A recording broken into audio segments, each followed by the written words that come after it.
ونستعينه ونستغفره ونؤمن به ونتوكل عليه ونعوذ بالله من شرور أنفسنا ومن سيئات أعمالنا من يهده الله فلا مضل له ومن يضلل فلا هادي له ونشهد أن لا إله إلا الله وحده لا شريك له ونشهد أن محمدا عبده ورسوله أما بعد فأعوذ بالله من الشيطان الرجيم بسم الله الرحمن الرحيم ولو أنهم ظلموا أنفسهم جاءوك فاستغفروا الله واستغفر لهم الرسول لوجدوا الله توابا رحيما صدق الله العظيم وصدق رسوله النبي الكريم الأمين إن الله وملائكته يصلون على النبي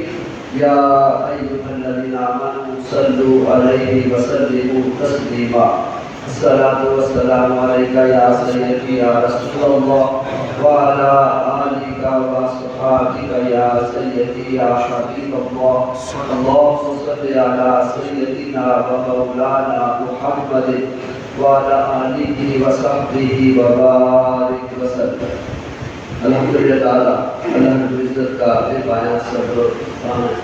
انعام و اکرام ہے اور نبی اکرم زمان آقائے جہاں رحمت للعاشقین خاتم الانبیاء والمرسلین حضرت سیدنا محمد مصطفیٰ صلی اللہ علیہ وعلی آلہ وصحبہ وسلم کے مقدس نالین کا صدقہ اور خیرات کے حسب سابق آج ہم جمعۃ المبارک کے اجتماع میں حاضر ہیں اور آج بھی جو ہمارا موضوع پچھلے جمعے سے ہم نے شروع کیا تھا وہ ہے مدینہ منورہ کی تاریخی اہمیت اور اس میں آج ہم انشاءاللہ بیان کریں گے جو مدینہ طیبہ کی زیارات مدینہ تو اس کے لیے میں نے قرآن پاک کی آیت مقدسہ کا حصہ تلاوت کرنے کی شرف حاصل کی ہے اور آپ نے سننے کا شرف حاصل کیا ہے جس میں اللہ تعالیٰ نے ارشاد فرمایا کہ وَلَوْ أَنَّهُمْ إِذْ ظَلَمُوا أَنفُسَهُمْ جَاءُوكَ وہ لوگ اپنی جانوں پر ظلم کر بیٹھے ناانصافی کر بیٹھے ہیں گناہگار ہو جائیں اللہ تعالیٰ قرآن پاک میں فرما رہا ہے اگر وہ اپنے گناہ بخشوانا چاہے اس کا طریقہ کیا ہے اللہ تعالیٰ قرآن پاک میں مسلمان جو گناہگار ہو جائیں مومن مومنات جو گناہگار ہو جائیں اور اللہ سے معافی مانگنا چاہیں بخشش مانگنا چاہیں اس کا طریقہ بتا رہا ہے یہ ہے مدینہ کی اہمیت اور مدینہ والے کی اہمیت قرآن کی روشنی اللہ تعالیٰ کیا فرما رہا ہے اور یہ جو سورہ نساء کی آیت نمبر 64 ہے وہ قرآن اٹھا کر دیکھیں کہ اللہ تعالیٰ فرما رہا ہے کہ اگر کوئی اپنے جانوں پر ظلم کر بیٹھے ناانصافی کر بیٹھے گناہگار ہو جائے تو وہ کیا کریں وہ یہ کریں جاؤں کا وہ آپ کی بارگاہ میں آ جائے جاؤں کا اس سے مراد آپ صلی اللہ علیہ وآلہ وسلم وہ آپ کی بارگاہ میں چلے جائیں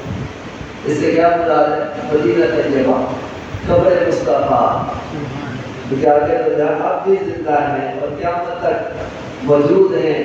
قبر کے سنتے بھی ہیں سفارش بھی کرتے اس پر پورا میں نے کام کیا ہوا کیونکہ آج یہ موضوع نہیں ہے یہ تو حصول برکت کے لیے میں نے آپ کو مدینہ قبر مصطفیٰ کی فضیلت کیونکہ زیارات کی بات ہوتی ہے تو سب سے پہلے جو زیارت حضور کی قبر انور ہے جس کے بارے میں خود حضور نے فرمایا تھا من زار قبری وجبت لہ شفاعتی جس نے میری قبر کی زیارت کر لی اس پر میری شفاعت واجب ہو گئی تو زیارت کا لفظ حدیث پاک میں من زارہ جس نے زیارت کی تو سب سے بڑی بات زیارت قبر مصطفیٰ ہے کہ جب آپ جاتے ہیں عمرے اور حج کے لیے تو حضور نبی کریم نے فرمایا کہ جو مکہ آئے حج عمرہ کرنے کے لیے اور میرے پاس مدینہ نہ آئے تو فقط جفانی اس نے میرے ساتھ ظلم کیا، ناانصافی کی، محبت نے شکرا ہوا، اور جو قبر کی صرف زیارت کے لیے آئے، میری قبر کی زیارت کی نیت سے،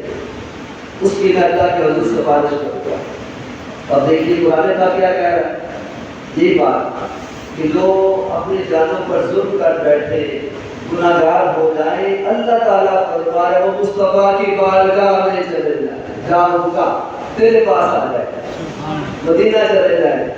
قبر مصطفیٰ چلے جائے۔ اس وقت جو صحابہ کرام موجود تھے ان کو کہا جا رہا ہے کہ وہ مصطفیٰ کی بارگاہ میں چلے جائیں، بھائی تعالیٰ وہاں جا کر کیا کرے؟ اب قرآن ہے، اللہ تعالیٰ کیا فرما رہا ہے، بخشنا اللہ تعالیٰ نے، یہ بات سمجھ ہم سب کا عقیدہ یہی ہے کہ بخشش اللہ تعالیٰ کرتا ہے، لیکن واسطہ حضرت محمد رسول اللہ صلی اللہ علیہ وسلم کا، وسیلہ مصطفیٰ بن کے۔ جہاں پر کوئی بات وسیلے کی ہو رہی ہے، واسطے کی ہو رہی ہے، کہ اللہ تعالیٰ ڈائریکٹ بھی ہم اللہ تعالیٰ سے کوئی مانگ سکتا ہے، بخشش تو اللہ تعالیٰ نے کرنی، تو اللہ تعالیٰ یہاں یہ بھی فرما سکتا تھا کہ جو اپنی جانوں پر ظلم کر بیٹھے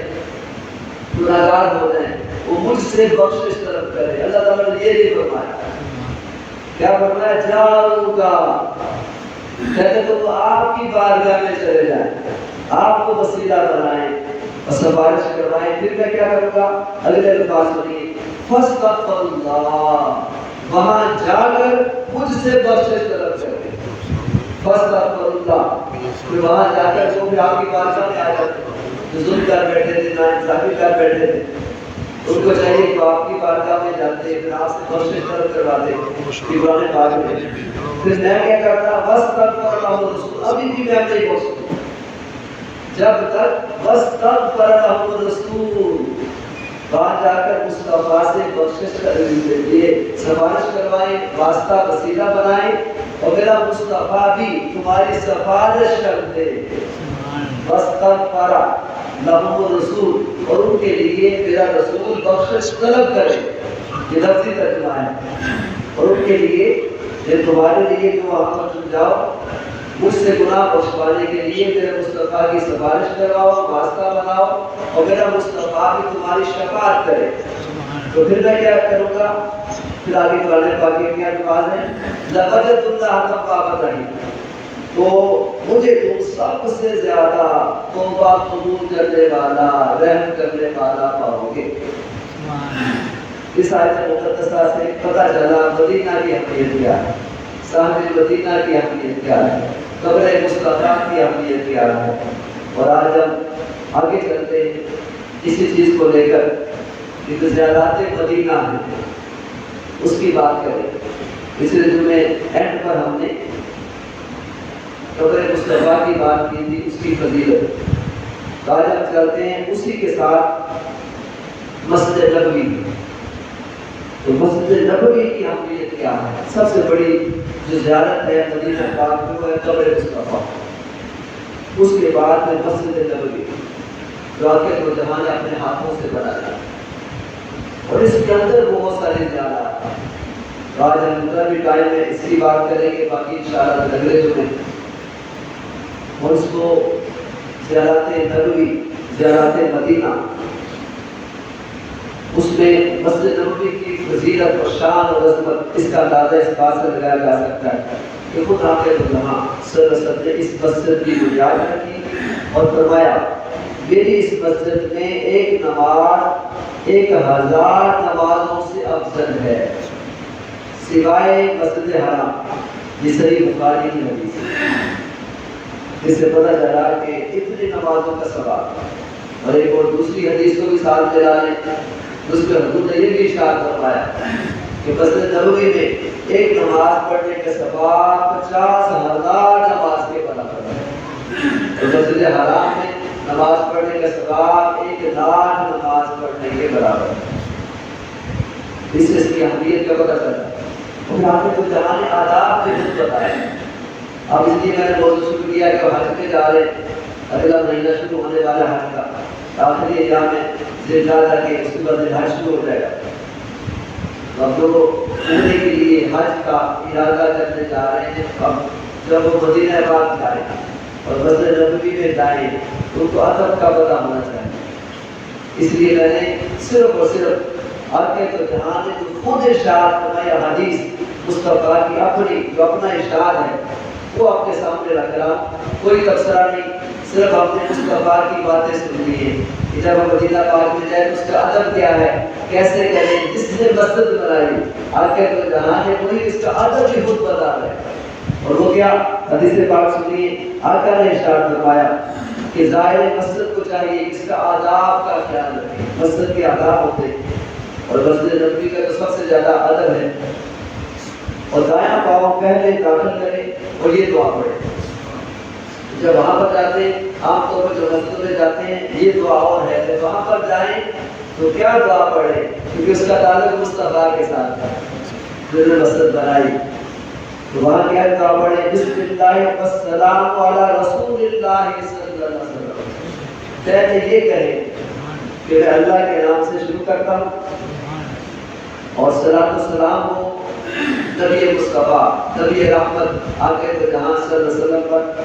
اور اس کے بعد کہے اللہ اہدی ابواب رحمتک، کہ اللہ تو میرے لیے اپنی رحمت کے دروازے کھول دے، یہ دعا پڑھے، اور پھر مسجد میں سکون اور ادب سے چلے، کیونکہ وہ سکون کی جگہ ہے، ادب کی جگہ ہے،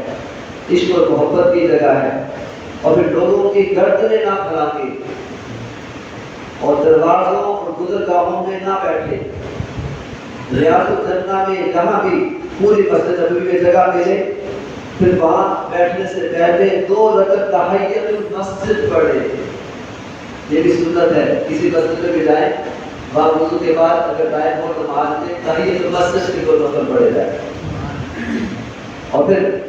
حضور نبی کریم رؤوف الرحیم صلی اللہ علیہ وسلم اور پھر حضرت ابوبکر صدیق رضی اللہ تعالیٰ عنہ، حضرت فاروق رضی اللہ تعالیٰ عنہ کی خدمت میں حاضر ہو کر صلاۃ و سلام عرض کیا جائے،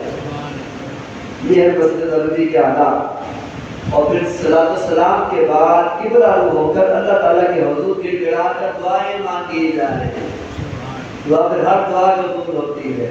میں نے آپ کو پچھلے دن شاید کہا تھا کہ دیکھیں میں نے بھی وہاں جا کر ایک دعا کی تھی، اللہ تعالیٰ نے فوری قبول کر دی، اس طرح دعائیں وہاں پر کی جائے۔ ایک مرتبہ ہمارے ہمسائے تھے سامنے، اکبر صاحب کا نام ہے، کافی عرصہ پہلے کی بات ہے، ہم دونوں میاں بیوی حج پہ گئے، تو انہوں نے جانے سے پہلے نا اس کو یہاں اولاد نہیں تھی، یہ میں اپنا واقعہ بتا رہا ہوں، دعا وہاں قبول ہوتی ہے جہاں پر آخر تو جہاں کی قدمین لگے، قدم مصطفیٰ باب جبریل، یہ وہ جگہ ہے جہاں دعائیں قبول ہوتی ہیں، وہاں وحی آتی تھی اللہ تعالیٰ کے رسول پر، حضرت جبریل ابھی لے کر آتے تھے، تو اب اندازہ کریں کہ وہ اب میں اس لیے اپنا واقعہ بتا رہا ہوں تاکہ جو ہم پڑھ رہے ہیں وہ عملی جو جامع ہے اس پر باقاعدہ میری اپنی چشمدید واقعہ جو میرے ساتھ گزرا ہے تو آپ کو پتہ چلے کہ کیسے پھر دعا قبول ہوتی۔ تو انہوں نے کہا کہ آپ ہمارے لیے دعا کریں، اب اس سلسلہ بڑا ان کا گہرا تعلق تھا، ان کے جو ہمسائے ہیں ان کا بالا جانا ظاہر ہمسائے ہوئے، تو میرا بھی ان کے ساتھ تعلق تھا، ان کے شوہر کے ساتھ آپ آج بھی ہیں، وہ بڑا ادب کرتے ہیں، اکرام کرتے ہیں، ان کے والد صاحب کے جنازے میں گیا وہ بھی میں نے پڑھایا، اس طرح سے جتنے بھی معاملات ہیں آپس میں ہمسائیگی کے تو ہمارے ساتھ ہیں۔ انہوں نے کہا کہ آپ جاتے ہیں دعا کریں، تو میری اس سلسلے میں میں نے بھی وہاں جا کر دعا کی کہ والدین کو صاحب اولاد کرتے، نمازی متقی اچھے بندے، تو ہم نے دعا کی، بعد جب واپس آئے تو ہمارا ارادہ تھا خیال